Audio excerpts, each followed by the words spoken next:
Lecture de la première lettre de saint Paul apôtre aux Thessaloniciens.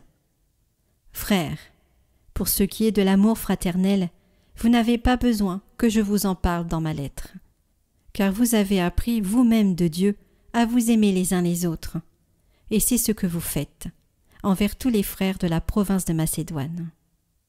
Frères, nous vous encourageons à progresser encore.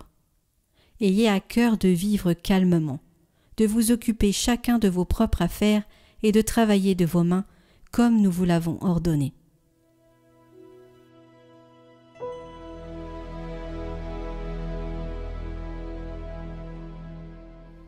Il vient le Seigneur gouverner les peuples avec droiture.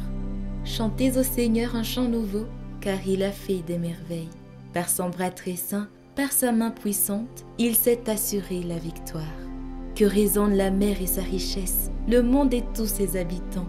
Que les fleuves battent des mains, que les montagnes chantent leur joie. Acclamez le Seigneur, car il vient pour gouverner la terre, pour gouverner le monde avec justice et les peuples avec droiture.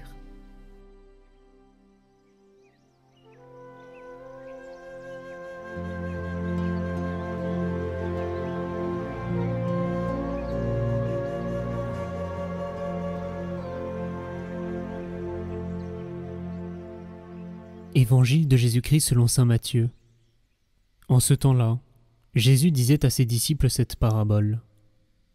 Un homme qui partait en voyage appela ses serviteurs et leur confia ses biens. À l'un, il remit une somme de 5 talents, à un autre 2 talents, au troisième un seul talent, à chacun selon ses capacités. Puis il partit. Aussitôt, celui qui avait reçu les 5 talents s'en alla pour les faire valoir, et en gagna 5 autres. De même, celui qui avait reçu 2 talents en gagna 2 autres. Mais celui qui n'en avait reçu qu'un alla creuser la terre et cacha l'argent de son maître. Longtemps après, le maître de ses serviteurs revint, et il leur demanda des comptes. Celui qui avait reçu 5 talents s'approcha, présenta 5 autres talents, et dit « Seigneur, tu m'as confié 5 talents. Voilà, j'en ai gagné 5 autres. » Son maître lui déclara « Très bien, serviteur bon et fidèle. Tu as été fidèle pour peu de choses. Je t'en confierai beaucoup.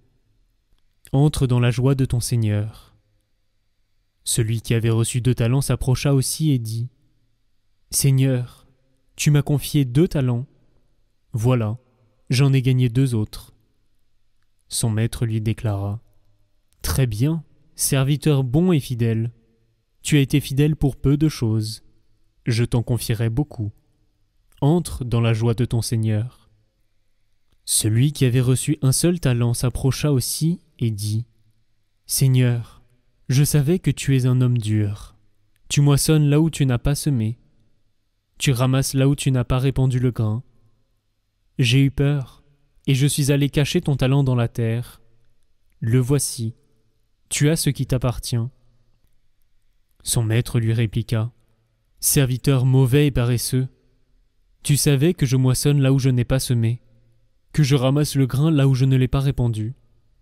Alors, il fallait placer mon argent à la banque, et à mon retour, je l'aurais retrouvé avec les intérêts. Enlevez-lui donc son talent, et donnez-le à celui qui en a 10. Car à celui qui a, on donnera encore, et il sera dans l'abondance. Mais celui qui n'a rien se verra enlever même ce qu'il a. Quant à ce serviteur bon à rien, jetez-le dans les ténèbres extérieures. Là, il y aura des pleurs et des grincements de dents.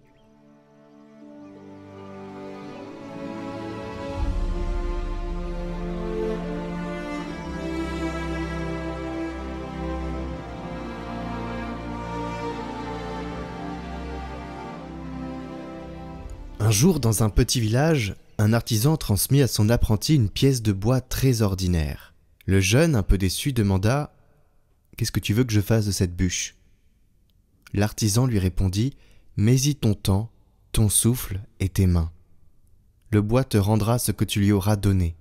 Alors le garçon travailla patiemment, apprenti, il apprit de son vieil artisan, et il vit apparaître peu à peu une belle statue. Ce bois qui ne promettait rien devint un chef-d'œuvre. Et ainsi en est-il de nos vies. Dieu nous remet des talents qui ressemblent parfois à un morceau de bois brut. Tout dépend de la manière dont nous osons les faire fructifier. L'Évangile nous avertit. Celui qui garde ses dons enterrés par peur finit par les perdre. Mais celui qui agit dans la confiance, même avec peu, entre dans la joie de son Seigneur. Et saint Paul nous dit que ce travail ne se fait pas dans les nuages. Il passe par la fidélité au quotidien, avec le travail, les mains, le calme dans nos affaires, l'amour fraternel qui se donne sans compter.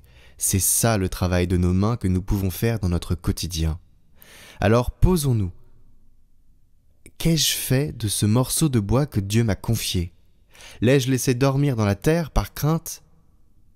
Ou l'ai-je façonné jour après jour en y mettant mon cœur? Car le vrai jugement ne portera pas sur la quantité, mais sur l'amour investi. Dieu ne nous demande pas des statues parfaites, mais de lui remettre une vie travaillée, marquée par des actes de justice, de fidélité, de miséricorde, autant de petites flammes qui, réunies, éclairent le monde. Retrouvez tout de suite votre parcours La Sainteté en 3 jours avec Carlo Acutis. Au nom du Père et du Fils et du Saint-Esprit. Amen. Aujourd'hui, est-il encore possible d'être heureux? Voici le message de Carlo. Le bonheur, c'est d'avoir le regard tourné vers Dieu. La tristesse, c'est d'avoir le regard tourné vers soi-même. Et nous pouvons nous dire « Je n'arrive plus à tenir le rythme. Je ne compte pour personne. Je me sens inutile. Je n'ai plus rien à quoi me raccrocher.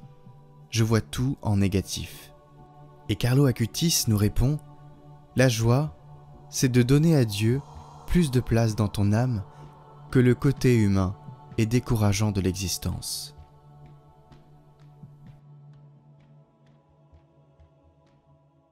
Méditons ces paroles. Ne plus avoir le regard tourné vers soi-même. Le pape François, lors de la cérémonie de béatification de Carlo, disait « Le monde numérique peut nous exposer au risque de repli sur soi, de l'isolement et du plaisir vide. » Carlo n'est pas tombé dans le piège. Il voyait que beaucoup de jeunes finissent par se ressembler, en courant derrière ce que les puissants leur imposent à travers les mécanismes de consommation et d'abrutissement. Il affirmait « Tous les hommes naissent comme des originaux, mais beaucoup meurent comme des photocopies. » Voici une action concrète pour ressembler à Carlo. Carlo avait le regard constamment tourné vers les autres, vers ses camarades de classe en difficulté qu'il n'hésitait pas à aider pour leurs devoirs, vers les gens de la rue qu'il croisait en rentrant de l'école et auprès desquels il s'asseyait pour être à leur niveau et engager une conversation, ou encore vers les personnes âgées qu'il visitait. Dès aujourd'hui, je mets mes pas dans ceux de Carlo. Je lui demande de m'inspirer. Il y a certainement autour de moi des personnes qui ne demandent qu'à être reconnues, soutenues, aimées.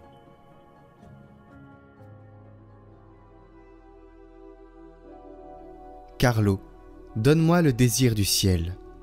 Vers qui t'es-tu tourné avec tant d'ardeur, sinon vers Jésus, que tu rencontrais chaque soir dans l'Eucharistie? Aide-moi à croire en sa présence.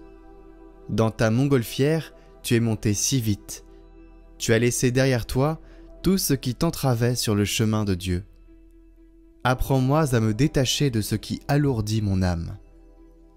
Tu as dit, « Je suis content de mourir, car j'ai vécu ma vie sans avoir gaspillé une seule minute pour des choses qui ne plaisent pas à Dieu. » Moi qui me disperse, recentre-moi.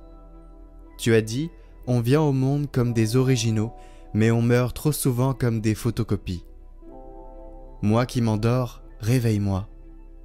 Tu as dit, le bonheur est d'avoir le regard tourné vers Dieu, et la tristesse et d'avoir le regard tourné vers soi-même. Moi qui suis replié sur moi-même, libère-moi. Assise, ton corps préservé repose dans la paix, témoin de ta jeunesse consacrée à Dieu. Envoie-moi l'Esprit Saint, je manque tellement de souffle. Entraîne-moi et prépare-moi à courir avec toi dans le paradis. Amen.